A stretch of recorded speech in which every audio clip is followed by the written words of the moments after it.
जय माता दी। नवरात्रि के नवमी के दिन माँ दुर्गा के अंतिम स्वरूप माँ सिद्धिदात्री की पूजा अर्चना की जाती है। इस दिन भक्तगण माँ दुर्गा के अंतिम स्वरूप माँ सिद्धिदात्री की पूजा अर्चना करके उनको प्रसन्न करने का प्रयत्न करते हैं, उनके लिए व्रत रखते हैं और उनको प्रसन्न करने के लिए अन्य कार्य करते हैं ताकि माता उन पर सदैव अपनी कृपा बनाए रखें।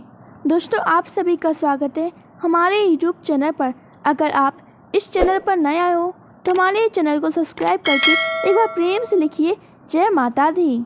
दोस्तों, आज की इस वीडियो में हम देखने वाले माँ की अंतिम शक्ति अर्थात नवदुर्गा का अंतिम स्वरूप माँ सिद्धिदात्री का स्वरूप कैसा है। माँ दुर्गा की अंतिम स्वरूप माँ सिद्धिदात्री की संपूर्ण व्रत कथा, माँ को प्रसन्न करने के लिए क्या करें, माँ को भोग में क्या लगाएं, माँ की संपूर्ण पूजा विधि क्या है। दोस्तों, अगर आप सब ये सभी जानना चाहते हैं तो वीडियो के अंत तक बने रहें। चलिए दोस्तों, बिना किसी देरी से कथा को शुरू करते हैं। शारदीय नवरात्रि के अंतिम दिन और इस दिन माँ भगवती की नौवीं शक्ति माँ सिद्धिदात्री देवी की पूजा विधि विधान के साथ की जाती है। जैसे कि इनके नाम से स्पष्ट हो रहा है कि माँ सभी प्रकार की सिद्धियों को देने वाली हैं। माँ सिद्धिदात्री जो भी भक्त पूरे विश्वास के साथ श्रद्धा रखता है और पूजा पूरे विधि विधान के साथ करने वाले उपासक की सभी मनोकामनाएं पूरी हो जाती है। माता सिद्धिदात्री की पूजा देव, दानव, ऋषि मुनि, यक्ष, साधक, किन्नर और गृहस्थ आश्रम में जीवन यापन करने वाले भक्त करते हैं। इनकी पूजा अर्चना से बल, यश, धन की प्राप्ति होती है। आइए अब हम जानते हैं माँ सिद्धिदात्री का स्वरूप क्या है। सिद्धियाँ और मोक्ष को देने वाली हैं दुर्गा माता का सिद्धिदात्री रूप, और सिद्धिदात्री देवी सरस्वती का एक स्वरूप है। यह देवी भगवान विष्णु की प्रियतमा लक्ष्मी के समान कमल की आसन पर विराजमान है। वैसे तो माता का वाहन सिंह है। माता के 4 हाथ हैं और उनके दाहिने ओर के नीचे वाले हाथ में चक्र है और ऊपर वाले हाथ में गदा है। बाईं ओर के नीचे वाले हाथ में कमल का पुष्प है और ऊपर वाले हाथ में शंख है। माता का यह स्वरूप इतना सुंदर है जिसकी कल्पना करना भी संभव नहीं है। नवरात्रि के अंतिम दिन, नवमी के दिन या अष्टमी के दिन कन्या पूजन का विधान है। नवरात्रि के 9वें दिन इनकी पूजा के बाद ही नवरात्र का समापन माना जाता है। इसी दिन ज़्यादातर हिंदू परिवारों में कन्याओं का पूजन, उनके चरण धोकर उन्हें माता का प्रसाद हलवा पूरी और उबले हुए चने खिलाकर उनका आशीर्वाद लिया जाता है। कन्याओं के साथ एक बालक को भी बुलाया जाता है और यह बालक बटुक भैरव और लंगूरा का प्रतिनिधित्व करता है। माता सिद्धिदात्री को भोग में क्या लगाएं। सिद्धिदात्री की पूजा करने के लिए नवाहन के प्रसाद और नवरस युक्त भोजन, 9 प्रकार के फल फूल आदि का अर्पण करके नवरात्रि का समापन करना चाहिए। माता की पूजा करते समय जामुनी और बैंगनी रंग के वस्त्र पहनना शुभ माना गया है। यह रंग अध्यात्म को दर्शाता है। महादेव को भी माँ से ही मिली थी सिद्धियाँ। धार्मिक ग्रंथों में माता के इस स्वरूप को सभी प्रकार की सिद्धियाँ देने वाला माना गया है। प्राचीन शास्त्रों में अनिमा, महिमा, गरिमा, रघिमा, प्राप्ति, प्राकाम्य, ईशत्व और वसित्व नामक 8 सिद्धियाँ बताई गई हैं। ये 8 सिद्धियाँ माँ सिद्धिदात्री की पूजा और कृपा से ही प्राप्त की जाती है। हनुमान चालीसा में इन्हीं 8 सिद्धियों का उल्लेख हमें देखने को मिलता है। ये अष्ट सिद्धि नवनिधि के दाता अस्वरदीन जानकी माता। देवी पुराण के अनुसार भगवान महादेव ने भी इन्हीं देवी की कठिन तपस्या करने के बाद ये 8 सिद्धियाँ प्राप्त की थी और इन्हीं देवी की कृपा से महादेव को आदि देह देवी की हो गई थी। वे अर्धनारीश्वर कहलाए थे। माँ सिद्धिदात्री भक्तों और साधकों को ये सभी सिद्धियाँ प्रदान करने में सामर्थ्य है। अब चलिए जानते हैं माँ सिद्धिदात्री की संपूर्ण पूजा विधि। सुबह जल्दी उठकर स्नान आदि से निवृत्त होकर साफ स्वच्छ वस्त्र धारण करें। माँ की प्रतिमा को गंगा जल या शुद्ध जल से स्नान कराएं। माँ को सफ़ेद रंग के वस्त्र अर्पित करें। धार्मिक मान्यताओं के अनुसार माँ को सफ़ेद रंग पसंद है। माँ को स्नान कराने के बाद सफ़ेद पुष्प अर्पित करें। माँ को लोली कुमकुम लगाएं। माँ को मिष्ठान में पंचमेवा फल अर्पित करें। माँ सिद्धिदात्री को प्रसाद, नवरस युक्त भोजन, 9 प्रकार के पुष्प और 9 प्रकार के फल ही अर्पित करने चाहिए। माँ सिद्धिदात्री को मौसमी फल, चना, पूरी, खीर, नारियल और हलवा अति प्रिय है। कहते हैं कि माँ को इन चीज़ों का भोग लगाने से वह प्रसन्न होती है। माता सिद्धिदात्री को अधिक से अधिक ध्यान करें, माँ की आरती भी करें। नवमी के दिन कन्या पूजन का विशेष महत्व होता है। इस दिन कन्या पूजन भी करें। शुभ रंग, नवरात्रि की नवमी तिथि को बैंगनी या जामुनी रंग के वस्त्रों का पहनना शुभ माना गया है। यह अध्यात्म का प्रतीक होता है। माता सिद्धिदात्री का बीज मंत्र कौन सा है? ह्रीं क्लीं ऐं सिद्धे नमः। ह्रीं क्लीं ऐं सिद्धे नमः। अब चलिए जानते हैं माँ सिद्धिदात्री का स्तुति मंत्र कौन सा है। या देवी सर्वभूतेषु माँ सिद्धिदात्री रूपेण संस्थिता नमस्तस्यै नमस्तस्यै नमस्तस्यै नमो नमः। अब चलिए जानते हैं माँ सिद्धिदात्री की संपूर्ण व्रत कथा। माँ दुर्गा की 9वीं शक्ति का नाम है सिद्धिदात्री। ये सभी प्रकार की सिद्धियों को देने वाली हैं। नवरात्रि की पूजन के 9वें दिन इनकी उपासना की जाती है।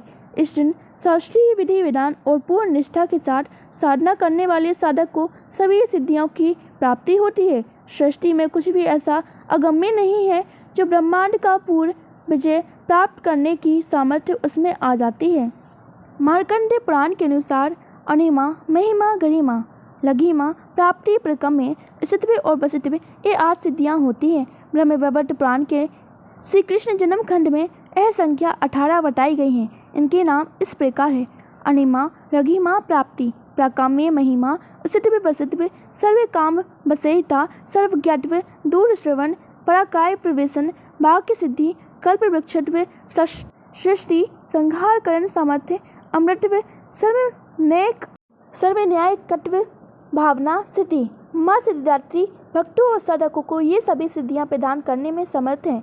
देवी पुराण के अनुसार भगवान शिव ने इनकी कृपा से ही सिद्धियों को प्राप्त किया था। इनकी अनुकंपा से ही भगवान शिव का आधा शरीर देवी का हो गया। इसी कारण वे लोक में अर्धनारीश्वर नाम से प्रसिद्ध हुए।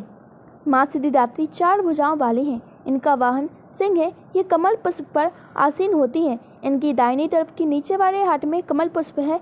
प्रत्येक मनुष्य का यह कर्तव्य है कि वह माँ सिद्धिदात्री की कृपा प्राप्त करने का निरंतर प्रयत्न करे, उनकी आराधना की ओर अग्रसर हो। उनकी कृपा से अनंत दुख रूपी संसार में निरवत रहकर सारे सुखों का भोग करते हुए वह मोक्ष को प्राप्त कर सकता है। नवदुर्गाओं में माँ सिद्धिदात्री अंतिम है। अन्य 8 दुर्गाओं की पूजा उपासना शास्त्रीय विधि विधान के अनुसार करते हुए भक्त को दुर्गा पूजा के 9वें दिन इनकी उपासना में प्रवृत्त होते हैं। इन सिद्धिदात्री माँ की उपासना पूर्ण कर लेने के बाद भक्तों और साधकों को लौकिक परलौकिक सभी प्रकार की कामनाओं की पूर्ति हो जाती है। सिद्धिदात्री माँ की कृपा पाठ भक्त के भीतर कोई ऐसी कामना शेष बचती ही नहीं जिसे वह पूर्ण करना चाहे।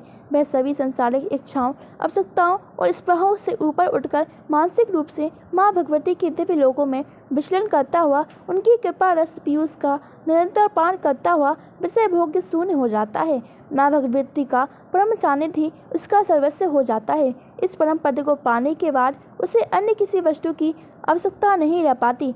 माँ के चरणों का यह सानिध्य प्राप्त करने के लिए हमें निरंतर नियमनिष्ठ रहकर उनकी उपासना करनी चाहिए। माँ भगवती का स्मरण, ध्यान, पूजन हमें इस संसार की असालता का बोध कराते हुए वास्तविक परम शांतिदायक अमृत पद की ओर ले जाने वाला है। इनकी आराधना से जातक को अनिमा, लघिमा, प्राप्ति, प्रकम्य, महिमा, अस्तित्व, सर्व काम्य वश्यता, दूर श्रवण, पराकामा प्रवेश, वाक सिद्धि, अमृतत्व, भावना सिद्धि आदि समस्त सिद्धियाँ नवनिधियों की प्राप्ति होती है। आज के युग में इतना बड़ा तप कोई नहीं कर सकता, लेकिन अपनी शक्ति अनुसार जब तप पूजा अर्चना कर कुछ तो माँ की कृपा पात्र बनते ही हैं। प्रत्येक सर्वसाधारण के लिए आराधना योग्य यह श्लोक सरल और स्पष्ट है। माँ जगदम्बा की भक्ति पाने के लिए इसे कंठस्थ कर नवरात्रि में नवमी के दिन इसका जाप करना चाहिए। सबसे पहले माँ की तस्वीर या मूर्ति रखें, फिर माँ की आरती और हवन करना चाहिए। हवन करते समय व्यक्ति को सभी देवी देवताओं की पूजा करनी चाहिए, फिर माँ का नाम लेना चाहिए। इस दौरान दुर्गा सप्तशती के सभी श्लोक मंत्र पढ़ने चाहिए। इन मंत्रों के साथ ही आहुति दें। माँ के बीज मंत्र का 108 बार जप करें। भगवान शंकर और ब्रह्मा जी की पूजा करें, फिर माँ की आराधना करें। माँ को प्रसाद चलाएं, सभी लोगों को प्रसाद बांट दें। पौराणिक कथा के अनुसार जब नवरात्रि की अष्टमी को माँ दुर्गा ने महिषासुर का वध किया था, तब उनका क्रोध इतना चरम पर पहुंच गया कि सभी देवी देवता धर-धर कांपने लगे। उस समय किसी भी देव या देवता में इतनी क्षमता नहीं थी कि वे माँ के पास जाकर दुर्गा माँ का क्रोध शांत कर सकें। सभी देवी देवता ने भगवान विष्णु और ब्रह्मा देव के साथ भगवान शिव के पास वहां पहुंचे। सभी ने माता का क्रोध शांत करने के लिए भगवान शिव से प्रार्थना की। साथ ही कहा, अगर माता का क्रोध शांत नहीं हुआ तो सृष्टि का अंत हो जाएगा। तब भगवान शिव माँ दुर्गा के पास पहुंचे। भगवान शिव ने माँ दुर्गा का क्रोध अपने तेज से शांत किया और कहते हैं उसी समय दुर्गा के शरीर में से एक तेज की उत्पत्ति हुई। उस तेज में से ही माँ सिद्धिदात्री का प्रकट हुआ। इसके बाद भगवान शिव और सभी देवी देवताओं ने माँ सिद्धिदात्री की पूजा की। नवरात्रि के 9वें दिन जो भी माता सिद्धिदात्री की असंपूर्ण व्रत कथा सुनता है, उसकी माता सभी मनोकामनाएं पूर्ण करती है। नवरात्रि के 9वें दिन संपूर्ण व्रत कथा सुनने के बाद माता की आरती उतारें।